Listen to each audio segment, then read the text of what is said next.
Stay with me as we expand our knowledge with videos from all over the internet that's going to make you question reality. Let's just start. I would say not to burst your bubble, but this may burst your bubble, so be warned. When it comes to attraction and magnetism in relationships, for example, if you meet someone and it feels like a magnetic connection, here's what's happening at a subconscious level. Just for context, you can accept this or not. It's not really average, normal advice. So if that's what you're looking for, this isn't that anyway. So I'm going to go ahead and give this context. You, the conscious driver of this vehicle, might not understand everything that's going on, but your energy field does, okay? Your energy field is very intelligent and it's operating at a level beyond your perception right now. The things that come to you and are drawn to you as experiences aren't random. They're actually, you're requesting them with the energetic signature that you're transmitting. So while you might not understand the purpose, for example, of a toxic relationship, your subconscious mind and the rest of your energy field is understanding perfectly well the work that's being done. So this is the context that I need you to understand before we move forward. So this magnetism, this spark, as you will, this is literally a direct result of some part of your field knowing very well and understanding very well that the reflection you're going to get from that other person is going to be very deep and show you something that you're not going to really be easily able to see without this interaction and reflection. What's being reflected is If you don't save any other video ever in your life, you need to save this one. Neville Goddard said, "It is not what you want that you attract. You attract what you believe to be true." Here it is. You attract what you believe to be true. This is why all of our lists, our vision board parties, all of our affirmations and stuff, this is why none of this stuff is working.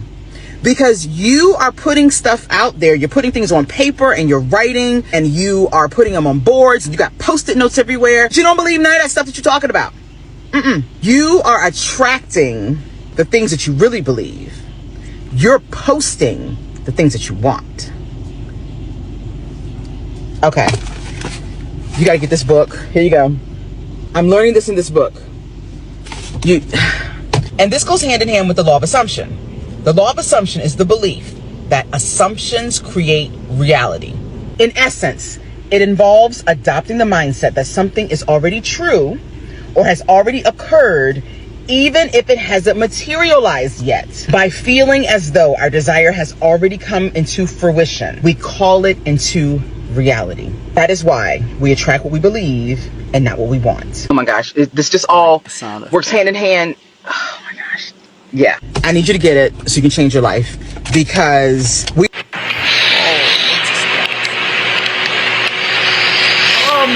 I don't care what anybody says. That is disgusting. I'm sorry, y'all. That is gross. That literally made my skin crawl.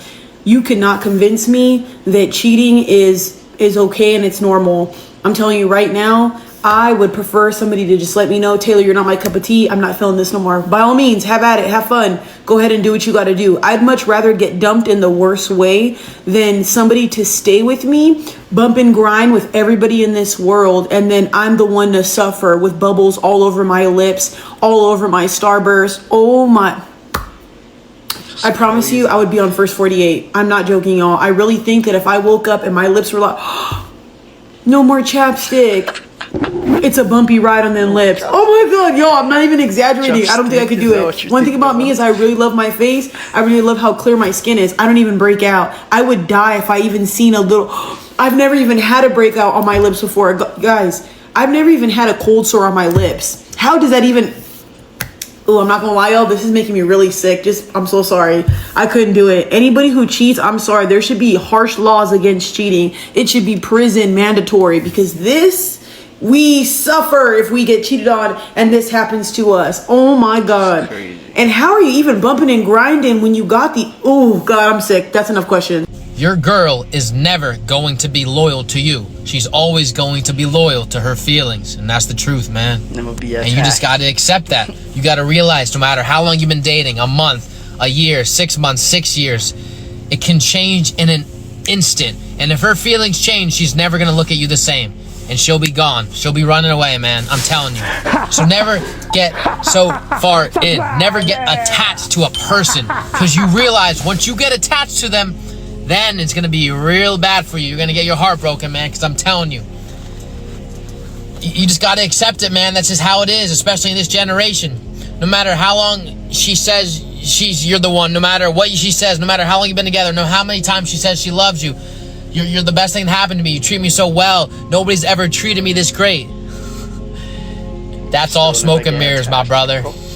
Realize she is never going to be loyal to you. She's always going to be loyal to her feelings. Yes. Take that into consideration going forward. Here's what baiting is. Okay, Baiting is when a person with toxic or malicious intent purposely does or says something knowing that they're going to hurt you or upset you. It's usually a rude comment, a condescending remark, cruel remark. And it's usually done to provoke a reaction or response out of you. The intention is to make you feel inferior or to cause a reaction out of you or drama. They want to get you into an argument. Listen to me. Never take the bait with someone who does this. Never. It's highly controlling and subtly, and not even so subtly, abusiveness on their part. They have no care for how they make you feel. For them, hurting you is never their fault. The only fault is in your reaction. So don't take the bait. Never. Never take the bait. Okay, I don't know who needs to hear this, but some of you, and you know who you are, need to spend less time trying to figure out what's wrong with the other person for mistreating you, and more time trying to figure out what the fuck is wrong with you for tolerating that mistreatment over and Makes over sense. and over again. Okay? Yeah. Oh, let me Google it. I think he's narcissistic, avoidant.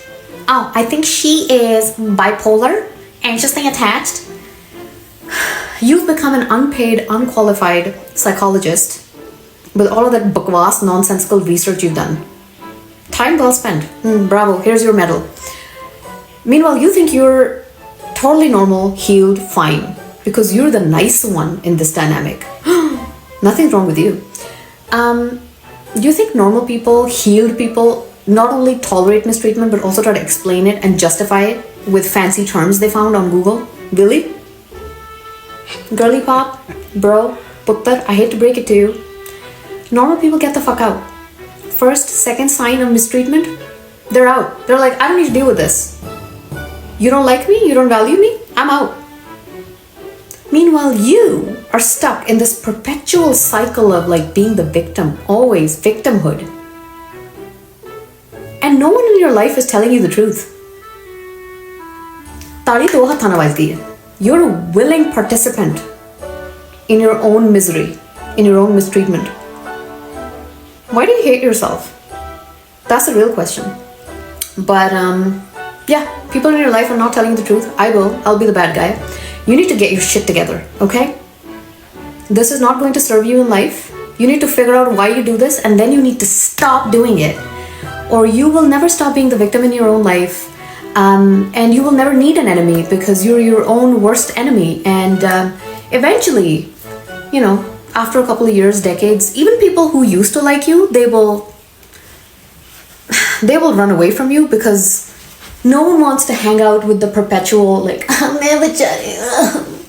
No one likes that, so. Chop chop, get your shit together. People have tried to minimize you because you take up so much space. Your presence is just too loud for some people. The energy that you radiate, the confidence. So a lot of the times people, you know, act very indifferent towards you. And it's not because you've done anything. It's just because of who you are.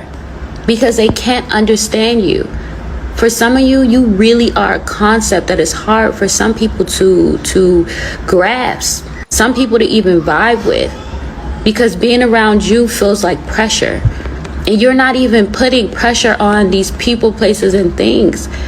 You just are pressure. You apply pressure wherever you go. And I feel like a lot of the times people try to project onto you, and it's just a projection of where they are mentally within themselves. Because at the end of the day, When people chat about you negatively, it's more of a reflection of their toxicity than it is the truth. Some of you may even identify with being chosen ones, right? And a lot of times people hear that and think that it means you put yourself on a pedestal, not even realizing how much you've endured. In addition to that, you are always meant for great things. You are always meant to go through the things you had to go through as part of your testimony, as part of your experience. People think your life was a walk in the park because the way you carry yourself, because you don't look like what you've been through.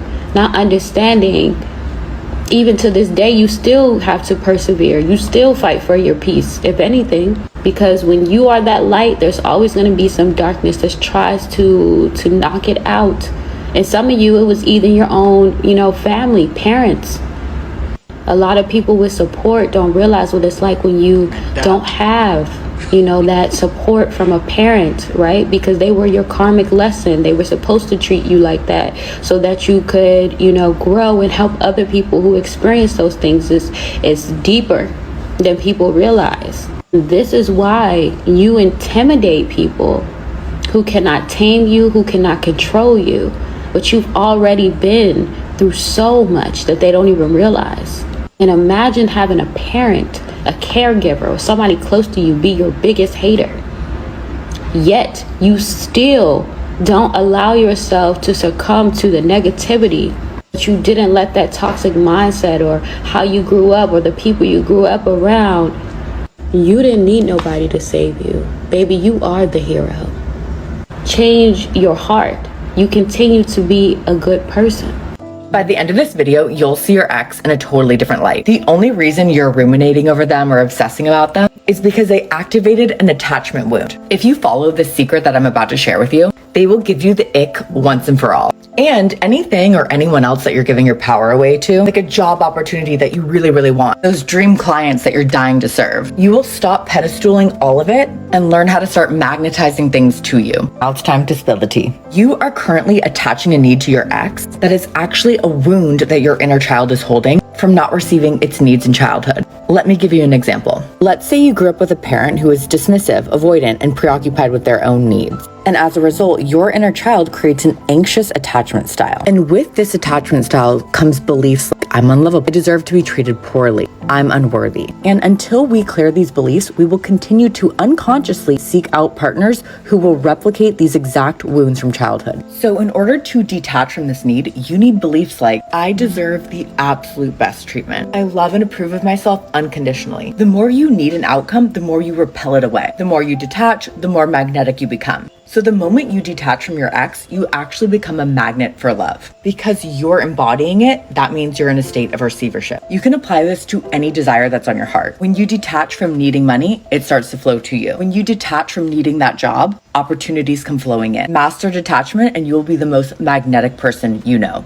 Message from a psychologist. If you want to know who someone really is, especially in romantic relationships, I want you to watch how they act in these 5 different situations. 1, how do they treat people that they don't need? Like people who can't benefit them directly, like a server or a rideshare driver or someone asking for directions. Because true character shows in how people treat others without expecting anything in return. How do they react to being wrong? When they mess up or they get called out, do they own it? Do they laugh it off? Do they get defensive? Accountability is always going to be a green flag. Deflecting and snapping out, not so much. And I'll tell you what is a red flag though. When someone is incorrect, when they are corrected and they say something such as, well, excuse me for not being perfect. Nobody is asking you to be perfect. We're asking for honesty and accountability. I digress. How do they celebrate your wins? Like when something amazing happens for you, like landing your dream job or, I don't know, getting an amazing goal or even any kind of small win, how do they react? Are they generally happy, like genuinely happy for you? They hyping you up, celebrating you? Or do they go quiet, seem uninterested, somehow make it about themselves? The thing is, real relationships thrive on mutual support, and their ability to show and celebrate your joy lets you know whether they're truly in your corner and if they're not. How do they handle stress? And y'all, When life gets messy, and let's just say from traffic jams and last minute changes to major setbacks and unexpected chaos, do they lose it? Do they lash out? Do they shut down? Or do they communicate? Do they stay calm? Stress is going to reveal emotional patterns. How someone processes emotions and whether they're willing to be vulnerable and ask for support is important, because when it comes to these relationships, it's not just about the peaks, it's about the pits and the valleys. And also, you need to know how individuals respond to this. And some of y'all do see it, and yet y'all still kicking it. And finally, this one is really important. How do they handle being bored? Have you ever been stuck in a line with someone on a delayed flight when there's legit nothing to do? Do they make it fun with like jokes, or do they have patience, or do they spiral into constant complaints? How someone handles boredom really shows their vibe and their emotional regulation. And it also shows you their ability to stay present and be patient and creative.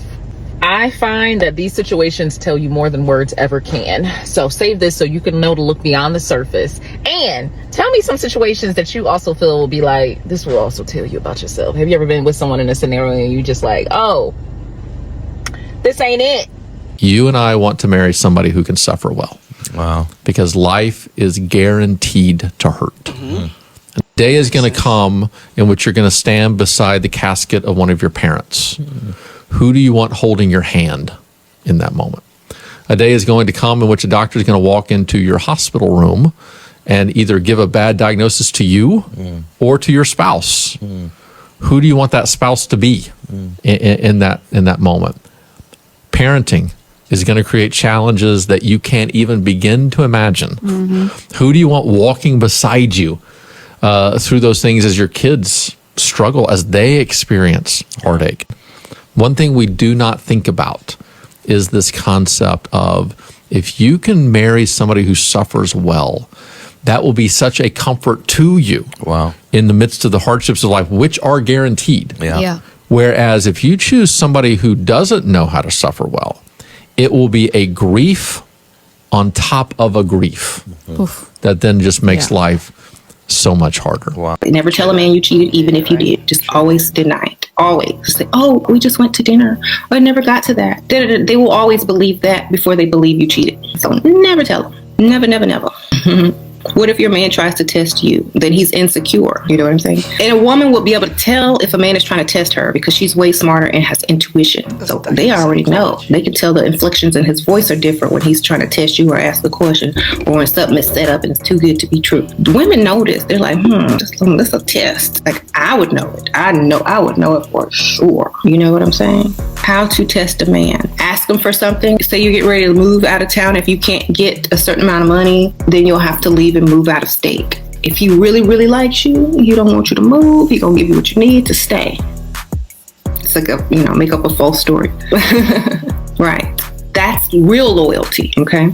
So that's real loyalty. When they reach that bank account and they put all that money on you, that's real loyalty. If you are learning that someone in your life is a narcissist, or if you have escaped and you're now a survivor after narcissistic abuse, the honest truth is, this is not just a narcissistic personality disorder. This is narcissistic demonic disorder. Some may disagree, but I'm pretty sure they're narcissists themselves. And others that don't believe it, that's a them problem. It's more than a psychological, pathological, mental illness when someone is trying to hijack your soul to thrive on someone's weakness, sadness, vulnerability, to use someone financially, sexually, spiritually, to abuse you. If you know a narcissist, if you've lived with one, married one, was raised by one, you've seen this entity yourself. You've witnessed things that's abnormal. You've heard them say things that normal human beings just would not say. They are a true enemy of progress. They don't want to see you shine. Spreading STDs, the demon eyes, the demon energy, the demon smirks when you're down and out, and because of what they're doing to you, that's giving demon to abandon you, your children, discard you for no reason. They leave everybody for dead. Did you know it takes 22 months to recover from a toxic work environment? Toxic workplaces don't just hurt you while you're there. The mindset, the habits, and the beliefs, they stay with you. For example, you hide your mistakes because they were used as ammunition. You over-explain yourself because your opinion was always undermined and misunderstood. You minimize your success because your boss was threatened by your competence. So how do you heal? Number one, process the experience. Therapy can help untangle toxic narratives you may have internalized. Number two, develop new career habits. A coach can guide you in setting boundaries, advocating for yourself, and identifying red flags before they become problems. And finally, number three, educate yourselves about what healthy leadership and workplaces look like. Your brain needs evidence that healthy workplaces do exist. Join professional communities and consume leadership content to rewire how you see the workplace. Leaving a toxic job is just the first step. The real work is unlearning survival mode and getting back your confidence. If you're still healing, give yourself some grace. You're not broken, you're just recovering. And when you do, you'll be stronger than ever. How to talk to a narcissist. Number one, don't play the game. Anytime you're in a conversation with a narcissist, you're playing a game. It's either praise or provoke. If you're not feeding their ego and giving them praise, well, they will turn to provoke and start an argument with you to get you upset because they delight in your frustration just as much as they delight in your praise. But it's a rigged carnival game. It looks beatable, but it's not, so we don't play.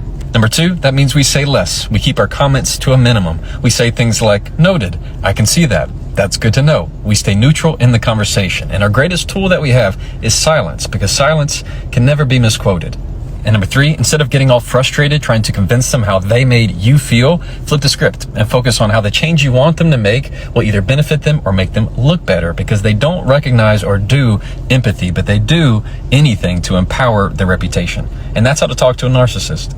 So try that and follow me. Hey gentlemen, want to hear one secret tactic that a covert narcissist will use on men? Sit tight and let me break it down for you. Step number one, she will start by telling you all of her traumatic stories, that she had a horrible mother, a horrible father, and that she was cheated on. Step number two, now she'll start saying things like, I have never quite opened up to anyone quite as much as I opened up to you just now. Step number three, now that you feel closer to her wounded past, her wounded feminine, what she's doing here is heighten your proclivity as a man to protect. We get it. It's your habit. Step number four, it is exactly here where she'll start blaming you for everything that happens in her life now, for making her feel insecure, for making her feel jealous, for making her feel unsafe, for making her feel unloved. Step number five, what she's trying to do is actually make you into the villain of her story now, just like the story that she told you when you guys first met. Step number six, and listen extremely carefully. It is here where you're gonna do whatever it takes to gain back her trust, to make her feel safe again, to be the knight in shining armor that you once were, to win her love back. Step number seven, it is here, gentlemen, where a covert narcissistic woman will gain full control and power. When a man loves a woman, he will hurt another woman's feelings to save hers. And if he struggles, if he hesitates, I want you to understand that he values this other woman's validation more than potentially hurting or losing his partner. When a man loves a woman, he doesn't let problems go unresolved. Neglect is slow but deadly, and he doesn't let cracks in a relationship turn into collapse. When a man loves a woman, he makes her life easier. Have you ever seen a woman walking around with her man and she's playful, almost childlike?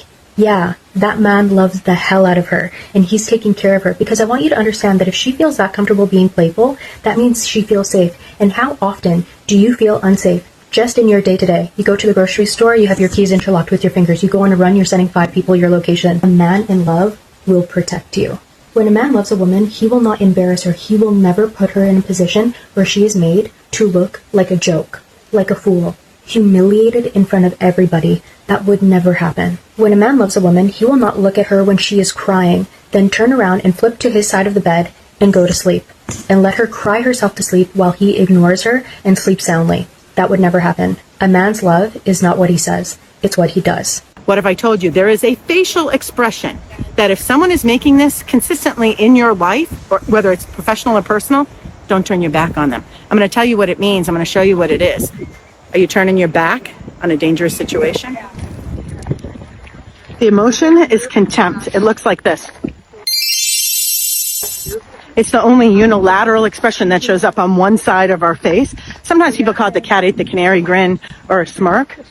At the John Gottman Institute in Seattle, Washington, they did studies on contempt. And what they found out is that in a marriage, if someone leaks contempt in a challenging conversation, the likelihood that relationship is going to be dissolved, they're going to end up in a divorce, goes through the roof. Over 90%. So what does this mean for you and your relationships, professionally, personally? How about a mother, daughter, son, father? What about employees? What if you're in a job interview and someone leaks this contempt? Let's explore, what is contempt? Contempt is moral superiority. It means, I'm better than you, or I'm better than your ideas. what do we do? What happens if it's our kid? How do we handle a contemptuous person in our life that's going to remain in our life? I'll tell you how. So this RBF, right? Yes. What it is usually it's a face that's serious, but you have this little smirk right here in the side of your mouth, right? So when you're relaxed, it's contempt. It's seen as moral superiority. That's terrible. I know, but it's not that bad. For women, we're totally screwed. So your 3 daughters and your wife are in trouble if they have it. But for men, that little contempt when you have a serious face is seen as sexy, powerful, strong, confident. But this is my professional opinion. You are incredibly hot when you're serious. Thank you. Because you have this. I'm so embarrassed. I don't know what to do right now. It's that contempt. It's seen as strong because men who are weak might do an embarrassing laugh, or men who are not brave, they do a little giggle or smile. They avoid eye contact. But you have that. You've got that, like, young Elvis Presley hotness there. Wow. Wow. I'll take the old Elvis Presley hotness. I mean, either one is good. So what kind of impression am I making on people like that? Because I don't feel what's coming across. Like, I don't feel like I'm showing contempt. So it'll intimidate men, but women will be attracted to it. So men will look at you as like you're ready to pick a fight. That at risk. I don't want to fight anybody.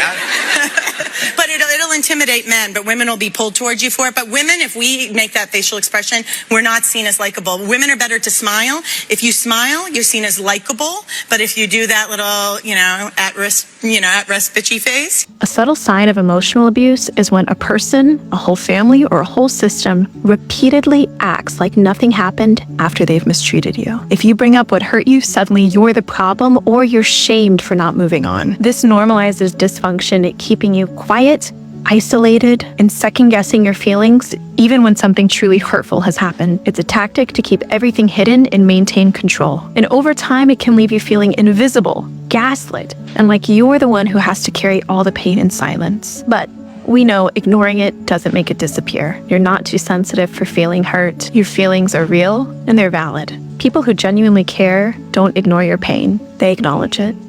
And we've come to the end of the video. So interesting, so informative. I learned a lot in this video and I'll put them into practice, trust me. But don't forget to like, comment and subscribe, and also share with your friends, and also click on the notification bell icon so that any video that I post, you will be the first to get it. Adios amigos, and I'll catch you guys in my next video. Bye.